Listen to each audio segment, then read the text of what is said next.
शुरुआत करेंगे बड़ी खबर से। प्रेरणा, संसद की सुरक्षा में घुसपैठ करने वाले आरोपियों पर यूएपीए लगा दिया गया है। दिल्ली पुलिस ने आरोपियों के खिलाफ यूएपीए की धाराओं और आईपीसी सेक्शन 120 बी 452 के तहत मुकदमा दर्ज किया है। इस मामले में कल 4 आरोपी नीलम, मनोरंजन, सागर, अमोल को संसद से गिरफ्तार किया गया। एक अन्य आरोपी ललित झा अभी भी फरार है, जिसकी तलाश की जा रही है।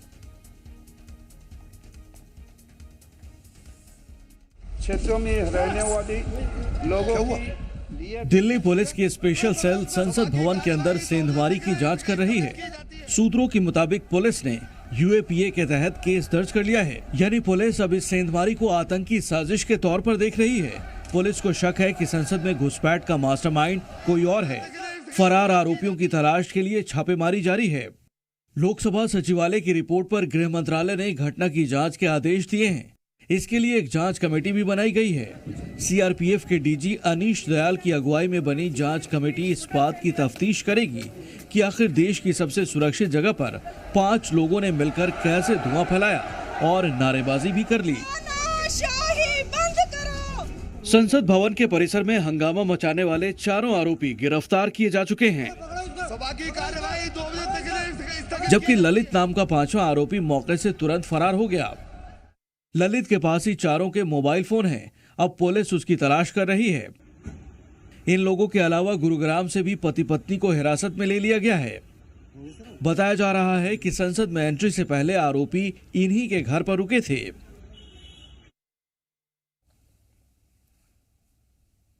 और वहीं कल संसद भवन के अंदर और बाहर आरोपियों ने धुआं छोड़ा और नारे लगाए। संसद के अंदर नारेबाजी करते हुए आरोपियों की सांसदों ने मिलकर पिटाई भी की है। 2 बजे तक स्थगित की जाती है। संसद हमले की बरसी के दिन संसद के अंदर कल बड़ी सेंधमारी हुई। शीतकालीन सत्र की कार्यवाही चल रही थी, तभी दोपहर करीब 1 बजे 2 घुसपैठिए दर्शक दीर्घा से नीचे कूद गए। इन दोनों ने पीले रंग का धुआं छोड़ा और नारेबाजी करने लगे। ये सब कुछ देखकर वहां बैठे सांसद हैरान रह गए। हालांकि मौका पाते ही सांसदों ने घुसपैठियों को पकड़ा और इनकी जमकर धुनाई कर दी। हम लोगों ने 6-7 एमपी ने भाग करके उसे पकड़ने के जैसे नजदीक पहुंचे तो उसने जूता निकाला। हमें लगा जूता फेंक करके साथ मारेगा, इसमें कुछ निकाल रहा है, पर जैसे ही जूता निकाला फिर भी पकड़ लिया और पकड़ के उसकी पिटाई शुरू करी।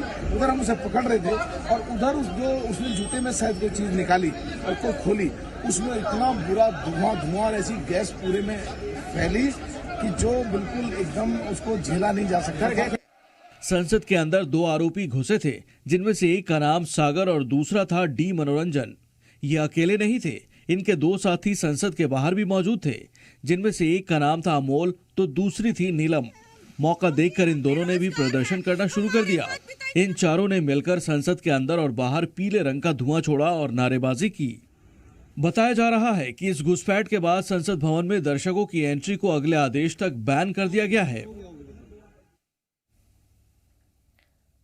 तो प्रेरणा, बहुत बड़ी चूक और कई सवाल छोड़ गई है, क्योंकि सबसे बड़ा सवाल यही है कि नई संसद पुरानी संसद के में सुरक्षा के लिहाज से बहुत ज्यादा उसको मेंटेन किया गया है। कई लेवल की सिक्योरिटी है। कोई मोबाइल आप नहीं ले जा सकते हैं विजिटर के रूप में, लेकिन वो स्मोक गन लेकर गया, जो एक बहुत बड़ा सवाल है कि कैसे वो शख्स 1 नहीं 2 नहीं 4 से 5 लोग थे, कैसे पहुंच गए और फिर लोकसभा में कूद जाते हैं। और उसके बाद अब फिलहाल तो जो विजिटर्स के पास हैं उन पर रोक लगा दी गई है अगले आदेश तक। निश्चित रूप से। और आप मनु ये मानिए, बरसी के दिन इस तरह का अगर घटनाक्रम निकलकर सामने आता है, वो भी संसद जब पुरानी भी थी, तो संसद का एक नियम होता है, जब हम अंदर जाते हैं कई तरह की चेकिंग होती है और आप जब कार्रवाई चल रही होती है तो आप अपने हाथ पांव का मूवमेंट भी नहीं कर सकते। इतनी ज्यादा स्ट्रिक्ट सिक्योरिटी होती है, उसके बावजूद कैसे वो लोग ऊपर लॉबी से नीचे कूद गए, ये भी कई तरह के सवाल खड़े कर रहा है। बिल्कुल। और संसद की सुरक्षा में चूक से जुड़ी बड़ी खबर यह है कि आज विपक्षी गठबंधन के नेताओं की अहम बैठक होने जा रही है। राष्ट्रपति से भी मिलेंगे INDIA गठबंधन के नेता। संसद और सांसदों की सुरक्षा को लेकर मुलाकात करेंगे।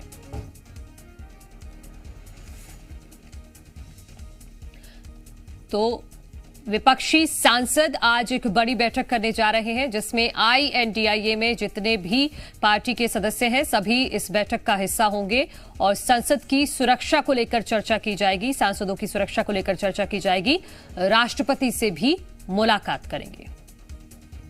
और महत्वपूर्ण बात मनु ये है, विपक्ष तो अब इसको मुद्दा बनाएगा ही, क्योंकि जब एक बार 2001 में इस तरह का घटनाक्रम हो चुका है कि संसद की सुरक्षा पर सवालिया निशान लग चुके हैं, तो उसके बावजूद अब आगे क्यों उस सुरक्षा पर ध्यान नहीं दिया गया? खास तौर पर उसकी बरसी के दिन, जिस दिन की शहीदों को नमन किया, श्रद्धांजलि अर्पित की, उस दिन तो कम से कम इतनी सजगता दिखाई होती कि सुरक्षा के लिहाज से उस दिन को खास बना दिया जाता। बहरहाल संसद की सुरक्षा में चूक से जुड़ा मामला निकलकर सामने आया और लोकसभा अध्यक्ष ने विजिटर पास पर रोक लगा दी है। जांच पूरी होने तक विजिटर पास पर रोक लगा दी गई। सांसदों के पीए और पूर्व सांसदों के पास पर भी फिलहाल रोक रहेगी। तो लोकसभा अध्यक्ष ने बड़ा फैसला लिया है कि जितने भी जो सांसद के जरिए ही आता है, कोई भी विजिटर आता है तो उस क्षेत्र का जो सांसद है वो ही रिकमेंड करता है, तभी आप नियमों के मुताबिक अंदर जा सकते हैं। लेकिन फिलहाल सिर्फ सांसद ही जा सकते हैं, ना कोई पूर्व सांसद जा सकता है और ना ही कोई विजिटर जा सकता है। अगले आदेश तक फिलहाल ये रोक लगा दी गई है। लेकिन अभी ये बहुत जांच का विषय है और सबसे बड़ा सवाल यही है कि आखिर इन लोगों की मंशा क्या थी? प्रेरणा, क्यों गए थे वहां पर ये लोग और क्यों इस तरह से वहां पर हंगामा किया गया? और बड़ा सवाल जो आपने भी जिक्र किया कि क्या हमने 2001 के हमले से कुछ नहीं सीखा? क्योंकि सुरक्षा के लिहाज से जब आप नई संसद बना रहे हैं और आप कह रहे हैं कि सुरक्षा के लिहाज से बहुत अत्याधुनिक तरीके से बनाई गई है, लेकिन फिर भी ये लोग अंदर कैसे चले गए, वो भी एक स्मॉग गन के साथ?